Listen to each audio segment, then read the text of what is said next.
பிரதம மந்திரி இங்க வரணும், நாடாளுமன்றத்துக்கு வந்து பதில் சொல்லணும். பிஎம் பிரதம மந்திரி நிவாரண நிதி இந்த ஃபண்ட் எப்படிங்க தனிப்பட்ட சொத்தாக இருக்க முடியும்? அப்புறம் ஏன் அரசோடைய சின்னம் இருக்க இதையே நீ பயன்படுத்துற? அது பயன்படுத்தக்கூடாது. தனிப்பட்ட ஒரு ட்ரஸ்ட் எப்படியா பயன்படுத்த முடியும்? அதுல எவ்வளவு ரூபா வந்திருக்கு என்னங்கிறத சொல்லுங்க அப்படின்னு சொன்னா, பாராளுமன்றத்தில் ஸ்பீக்கருக்கு பிரைம் மினிஸ்டர் ஆபீஸ்ல இருந்து தாக்கீது வருது. என்னன்னு கேட்டீங்கன்னா, இதை பற்றி பேசக்கூடாது.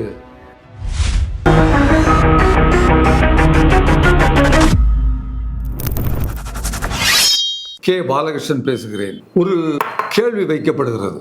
பாஜக எந்த விதமான ஊழலிலும் ஈடுபடவில்லை, முடிந்தால் செய்த ஊழலை காட்டுங்கள் என்ற ஒரு கேள்வியை போகின்ற இடமெல்லாம் வைக்கிறார்கள். அவர்கள் பண்ணிய ஊழலுக்கு மற்றவர்களெல்லாம், மற்ற கட்சிகளெல்லாம் சில கோடிகள் பண்ணுவார்கள் என்று சொன்னால், பாஜக கட்சி ஆயிரக்கணக்கான கோடிகள் ஊழல் பண்ணியிருக்கிறது.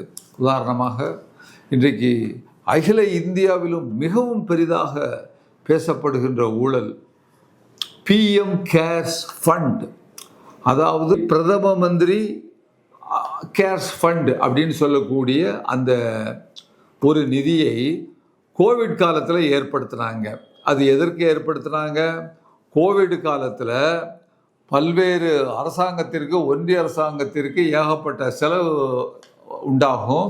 அந்த செலவு கோவிட் நோய்க்கு அதை தீர்ப்பதற்காக, அதாவது சுகாதாரத்திற்காக மற்றும் பல்வேறு ஆக்சிஜன் சிலிண்டர்கள் வாங்குவதற்காக, மாநிலங்களுக்கு அனுப்புவதற்காக அந்த பணம் தேவை என்று ஒன்றிய அரசு அதை ஏற்படுத்தியதாக சொல்லப்பட்டது. அப்போ ஒரு கேள்வி எழுந்து, என்ன கேள்வின்னு சொன்னால், ஏற்கனவே பிரைம் மினிஸ்டர் நிவாரண நிதி பிஎம் ஃபண்டுன்னு ஒன்று இருக்க, அப்படி இருக்கும் பொழுது இது ஏன் அப்படின்னு சொல்லிட்டு கேட்கும் பொழுது, இல்லை, இது கோவிடுக்காக பிரத்யேகமாக ஒரு ஏற்படுத்தப்பட்டது. மற்ற ஏற்கனவே காலங்காலமாக இருந்து கொண்டிருக்கக்கூடிய அந்த பிஎம் ஃபண்டோட இதை குழப்பக்கூடாது அப்படின்னு சொல்லிட்டு இதை சொன்னாங்க. சரி என்று நம்பிட்டு எல்லா மக்களும் இன்றைக்கு ஒன்றிய அரசாங்கத்திற்கு கோவிடில் கஷ்டப்படுகிறவர்கள் போக மற்ற மக்கள் எல்லாம், சாதாரண மக்கள் எல்லாம் தங்களிடம் உள்ள சிறு காசுகளையும், மிகப்பெரிய பணக்காரர்கள் மற்றும் அவர்கள் மட்டுமல்ல, இன்றைக்கு அரசாங்கத்தில் வேலை பார்க்கக்கூடியவர்கள், ஓய்வு பெற்றவர்கள் எல்லோரும் தங்களுடைய பணத்தை இன்றைக்கு சங்கங்கள் ரீதியாக இன்றைக்கு அந்த பிஎம் கேர் ஃபண்டுக்கு அனுப்புகிறாங்க. அந்த பிஎம் கேர் ஃபண்டுக்கு அனுப்புனதுக்கப்புறம் அந்த ஃபண்டுக்கு யார் ஒரு 3 பேர் உள்ள 4 பேர் உள்ள ஒரு கமிட்டி, அதுதான் ட்ரஸ்டாக போடப்பட்டது.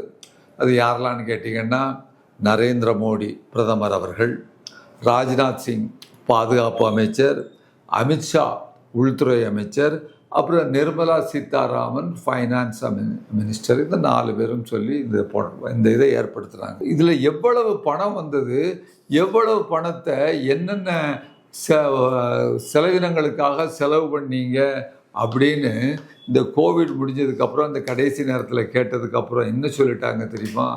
இது சம்பந்தமாக நீங்கள் யாரும் கேட்கக்கூடாது அப்படின்னு பதில் சொல்லிட்டு, அதாவது ஆர்டிஐயில் போய் இன்ஃபர்மேஷன் கேட்டால், இன்ஃபர்மேஷன் கொடுக்குறவங்களுக்கு நீ கொடுக்காதீங்க அப்படின்ட்டு பிரைம் மினிஸ்டர் ஆஃபீஸில் இருந்து தகவல் சொல்லப்பட்டு அவர்கள் கொடுக்க மறுக்கிறார்கள்.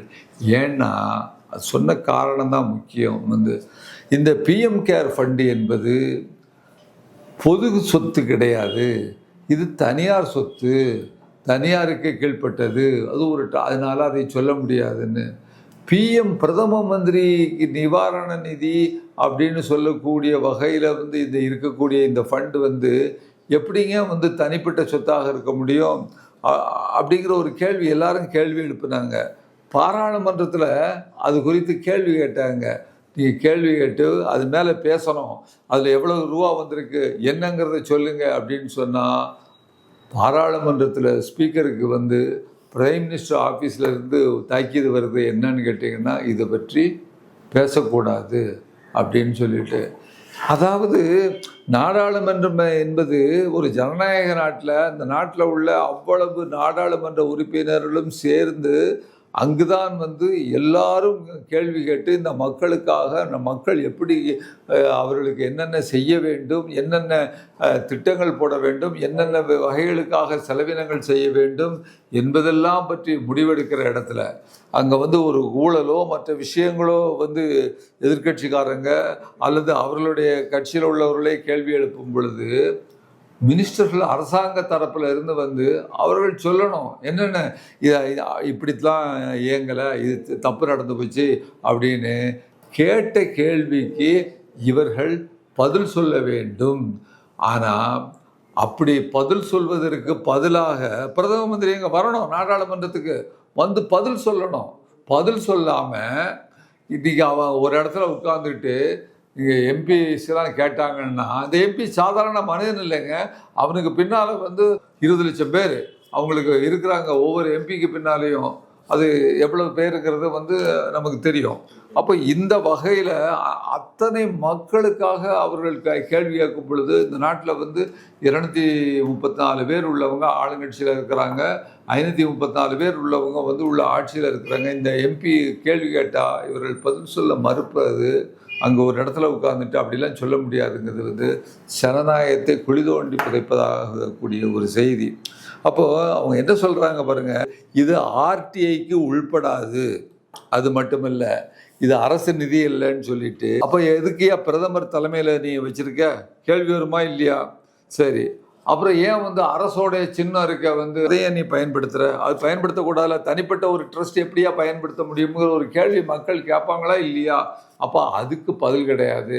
அது மட்டும் இல்லாமல் அரசாங்கத்தோடைய போர்ட்டல் இணையதளத்தில் இவர்கள் இது போன்ற விஷயங்களை கேள்வி பதில் அதுக்கான ஒரு இணையதளமாக அரசாங்க போர்ட்டலையே வைத்திருக்கிறார்கள் அப்படிங்கிற இது. அது மட்டும் இல்லாமல் சிஏஜி எல்லா பப்ளிக் செக்டாரு எல்லா அரசியல் அமைப்புகளுக்கும் ஆடிட்டு சிஏஜி பண்ணணும், இதுக்கு ஆடிட்டு பண்ணக்கூடாது அப்படின்னு சொல்லக்கூடிய ஒரு விஷயத்தை செஞ்சுருக்காங்க. அப்படின்னு சொன்னால் அந்த பணத்தில் அரசாங்க ஊழியர்கள் கட்டியிருக்கிறாங்க, மத்திய அரசு ஊழியர்கள் அவ்வளோ பேரும் பணம் கொடுத்துருக்குறாங்க கோவிடுக்காக.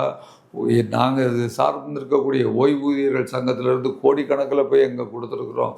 எல்லாரும் இந்த நாட்டு மக்களுக்காக நாங்கள் கொடுத்துருக்கும் பொழுது, கோவிட் செலவுக்காக ஒன்றிய அரசு கொடுத்துருக்கும் பொழுது யாரிடமும் இதை பற்றி நான் சொல்ல மாட்டேன் அப்படின்னு சொல்கிறது இது கடைந்தெடுத்த ஒரு இழிவான ஊழலை தவிர இது வேற என்னவாக இருக்க முடியும்?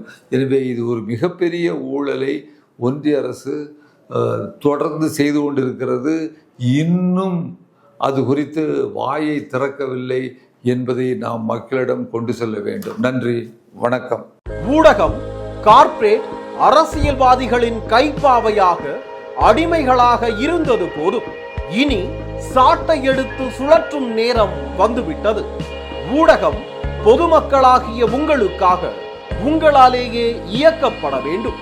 ஊடக சுதந்திரத்திற்காக உங்களின் பங்களிப்பை இன்றே அளித்திடுங்கள்.